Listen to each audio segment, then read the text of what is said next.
Jumpa lagi dengan saya, Ahmad Islami, di program Ticker Talk edisi Jumat 31 Oktober 2025. Bagaimana kabar portofolio Anda pasca perdagangan kemarin? Semoga tetap cuan dan selalu waspada atas segala kemungkinan dan risiko yang terjadi.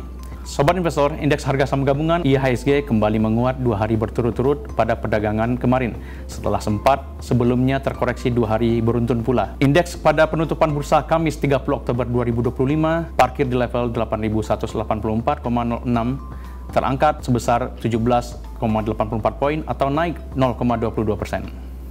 Secara sektoral, kelompok saham teknologi memimpin penguatan sebesar 1,87%, kemudian disusul sektor energi dan keuangan yang masing-masing naik 1,30 dan 1,14%. Sementara sektor-sektor lain seperti infrastruktur, properti, hingga transportasi tertekan di rentang 0,18 hingga 0,88%. Sementara itu di sisi global, hasil negosiasi dagang antara Amerika Serikat dan China tampaknya belum sepenuhnya meredam gejolak perang dagang kedua negara. Meski Presiden AS Donald Trump memutuskan untuk memangkas tarif impor Cina sebesar 10% pasca pertemuan dengan Presiden Xi Jinping di Korea Selatan Kamis kemarin. Lantas, sentimen apa saja yang turut memengaruhi pergerakan IHSG kemarin dan seperti apa proyeksinya hari ini? Untuk mengetahuinya, kita sudah tersambung dengan Michael Leos, salah satu market enthusiast terkemuka di tanah air saat ini. Selamat pagi, Ko Mike, apa kabar? Selamat pagi, Mas Ahmed. Kabar baik. Semoga kabar baik juga, Mas ya. Alhamdulillah. Ko Mike, menurut pengamatan Anda, apa saja faktor yang mendorong penguatan IHSG kemarin? Oh iya, jadi secara teknikal IHSG kemarin setelah mengalami turbulensi karena pengumuman MSCI Free Float itu berhasil bertahan di atas angka 8.000 atau lebih tepatnya itu di atas angka gap 8.117, dan ini mengindikasikan akan adanya penguatan sementara secara teknikal. Jadi kalau kita bicara katalis secara umum, ada salah satu katalis yang paling kuat, yaitu dari pertemuan Presiden Xi dan Trump pada kemarin yang ternyata berakhir tidak dengan tensi yang kuat. Jadi ini memang salah satu kabar yang cukup menggembirakan. Pertemuan kemarin sepertinya beberapa berita yang kita baca belum sepenuhnya meredam tensi perang dagang, karena mungkin pasar berharap lebih ya dari pertemuan ini. Namun berita yang muncul adalah Trump hanya memangkas sebesar 10% tarif impor China. Apakah ini bagus untuk kedepannya bagi pasar domestik kita? Ya, karena bursa sudah sempat mengalami turbulensi atau shock movement itu karena tarif yang dikenakan sebesar 100%. Dengan melunaknya hasil negosiasi pertemuan antara Trump dan Xi kemarin, ini membuat pasar berespon cukup positif, karena kita bisa lihat bursa Asia juga kompak, cukup menguat. Lantas bagaimana proyeksi IHSG pada perdagangan akhir pekan ini, Ko Mike? Mungkin bisa dijabarkan level resisten ataupun level support untuk hari ini.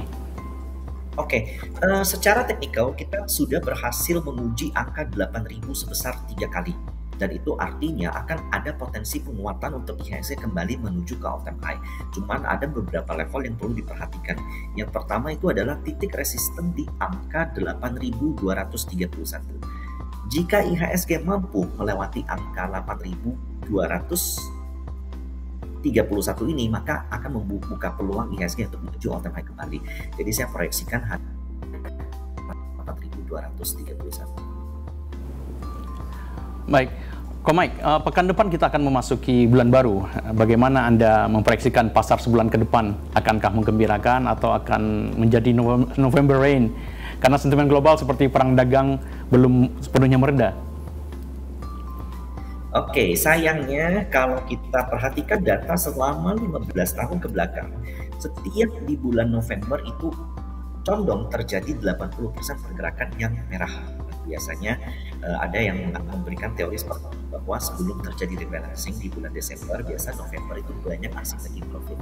Nah, namun perlu kita ingat ya, di November ini kita ada potensi kedatangan 2 konstituen terhadap indeks global, yaitu MSCI. Ada potensi masuknya emiten BRMS kemudian Brent. Nah, dengan masuknya Brent dan BRMS ini tentunya akan mendatangkan inflow untuk bursa kita. Jadi saya proyeksikan di November akan terjadi koreksi tapi tidak terlalu berat lah. Baik. Nah, mungkin ini yang paling ditunggu-tunggu oleh sobat investor. Apa saja saham yang mungkin dapat dipantau pada perdagangan hari ini? Mungkin juga dari sektor-sektor mana saja yang patut dilirik, Ko Mike? Ya, sesungguhnya kalau kita berkaca pada aturan MSCI Free Float yang kemarin, yang paling dikonsenkan itu adalah saham-saham Konglo. Karena saham-saham Konglo ini kita ketahui memiliki free float yang cukup rendah biasanya dan memiliki banyak komposisi perusahaan sehingga bisa terjadi outflow terhadap saham-saham Konglo. Nah, maka jika kita berkaca lagi kepada apa yang terjadi selama 1 bulan ke belakang, maka investor itu masih terpengaruh pada hype terhadap Purbaya Effect.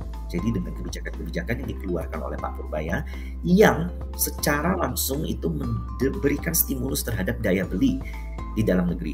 Ini yang perlu diperhatikan. Kita perhatikan pada perdagangan kemarin HMSP itu selain dari efek laporan keuangan yang dikeluarkan, itu secara teknikal HMSP menguji titik penting yaitu di angka 900. Jika HMSP berhasil keluar dari angka 900, maka HMSP akan resmi memasuki fase bullish, yaitu cup and handle dengan target 1.200 secara teknikal. Nah, beberapa saham lain yang bisa diperhatikan itu seperti BCA, kemudian Bank BRI, juga ada Telkom dan Astra. Baik, terima kasih Ko Mike atas pemaparannya dan selamat beraktivitas kembali Ko. Sukses selalu. Terima kasih. Baik Sobat Investor, demikian proyeksi IHSG pada hari ini dan semoga informasi tersebut bisa menjadi referensi Anda dalam mengambil keputusan baik pembelian maupun penjualan saham, dan patut diingat bahwa segala keputusan tersebut sepenuhnya berada di tangan Anda Sobat Investor. Selamat pagi, selamat beraktivitas kembali, maju terus pasar modal Indonesia.